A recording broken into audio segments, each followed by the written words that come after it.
జయకు బుద్ధి చెప్పి గంగను రుద్ర ఇద్దరు కలిసి ఇంటికి వచ్చేస్తారు. ఆ టైంలో ప్రమీల బయటికి వచ్చేస్తుంది. హాల్లోకి వచ్చేసరికి ఆ టైంకి వెంటనే శకుంతలను పూజకు పిలవడానికి కొంతమంది గెస్టులు వస్తారు. ఆ సమయంలో ప్రమీలకు బొట్టు పెట్టడానికి ఒక ఆవిడ వెళ్తుంది. వెంటనే ఆవిడను ఇంకో ఆవిడ ఈ విధంగా అంటుంది, అసలు తనకెందుకు బొట్టు పెడుతున్నావు? తన భర్త చనిపోయాడు. ఏంటమ్మా ఇలా పూజకు పిలవడానికి వచ్చినప్పుడు వాళ్ళని చూసి లోపలికి వెళ్ళాలని కనీసం ఇంకిత జ్ఞానం కూడా తెలియదా అని విధంగా మాట్లాడుతూ ఉంటారు గెస్టులు. ఆ సమయంలో రుద్ర గంగ ఇంటికి వచ్చేస్తారు. గంగ ప్రమీలను అవమానించింది చూసి, ఇంకొకసారి మర్యాద లేకుండా మా అక్క గురించి మాట్లాడితే ఇక ఏం చేస్తానో అది చేస్తానన్నట్టుగా మాట్లాడుతూ ఉంటుంది. అదేంటండి అలా మాట్లాడుతుంది తను? అయినా సుమంగళి వ్రతం నోముకుంటున్నాం, ఇలాంటి మొగుడు చచ్చిన ఆవిడ ఇలా తిరుగుతూ ఉంటే వాళ్ళకు బొట్టు పెట్టి ఎలా పిలుస్తాం? మా అక్క గురించి తక్కువ మాట్లాడేటప్పుడు మీ స్థాయి ఏంటో తెలుసుకోండి అనే విధంగా మాట్లాడుతుండగా, ఏంటండి శకుంతల గారు, ఇంటికి వచ్చిన గెస్టులను ఇలాగేనా మీరు అవమానించేది, మర్యాద చేసేది అన్నట్టుగా గెస్టులు మాట్లాడుతూ ఉంటారు. అయినా ఇంకొకసారి వాళ్ళకి ఎదురు తిరిగి మాట్లాడితే మర్యాదగా ఉండదు గంగా, వాళ్ళకు క్షమాపణ చెప్పు అని శకుంతల అంటుంది. నేనెందుకు క్షమాపణ చెప్తాను? తప్పు చేసింది వాళ్ళు. ప్రమీల అక్కను అందరి ముంగట అవమానించారు. అలాంటప్పుడు నేను కాదు క్షమాపణ అడగాల్సింది, వాళ్ళు ప్రమీల అక్కకు క్షమాపణ అడగమనండి అని విధంగా గంగ అంటూ ఉంటుంది. కనీసం ఇంటికి పెద్ద దిక్కునైనా నాకు మర్యాద లేకుండా ఇలా మాట్లాడడం కరెక్ట్ కాదు అని శకుంతల అంటుంది. నేను మర్యాద ఇస్తున్నాను, కాకపోతే వాళ్ళు మర్యాద పోగొట్టుకున్నారు.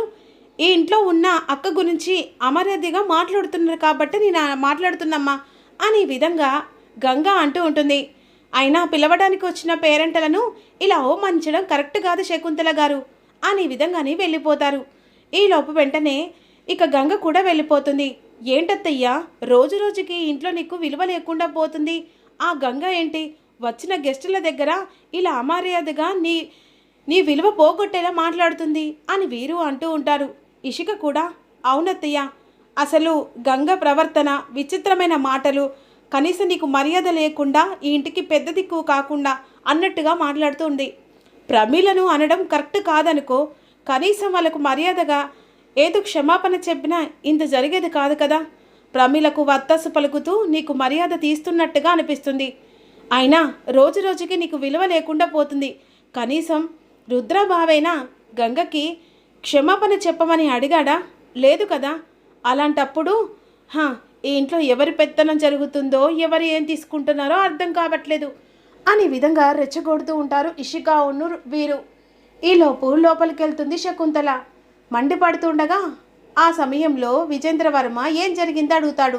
బయట ఇష్యూ అంతా చెప్పిన తర్వాత, నీ కోడల్ని అవమానిస్తుంటే నువ్వెందుకు అలా చూస్తూ ఉన్నావు? అయినా అవమానించడానికి ఏముంది? వాళ్ళు పేరెంటాలు పిలవడానికి వచ్చారు. ఇంట్లో భర్త లేనప్పుడు అలాంటి వాళ్ళను పిలుస్తారా?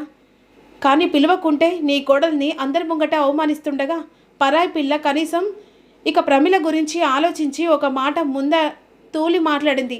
తను చేసింది తప్పేం కాదు అంటే ఇప్పుడు ఆ గంగకి మీరు వత్తస్సు పలుకుతున్నారా? లేదు శకుంతల, న్యాయాన్ని గురించి మాట్లాడుతున్నాను అని విజేంద్రవర్మ అంటూ ఉంటారు. అంటే మీరందరి మాట ఒకటే, నేను ఏది చేసినా తప్పుగా అనుకుంటున్నారా? అయినా రోజు రోజుకి దానికి పెత్తరం ఎక్కువైపోతుంది. కనీసం మర్యాద లేకుండా నాకే ఎదురు తిరిగి మాట్లాడుతుందా? చెప్తాను దాని సంగతి అన్నట్టుగా ఆలోచిస్తూ ఉంటుంది శకుంతల. రెగ్యులర్ ఎపిసోడ్ ఇక్కడ నుంచి వస్తాయి. మీరు మిస్ కాకుండా లైక్ కొట్టండి.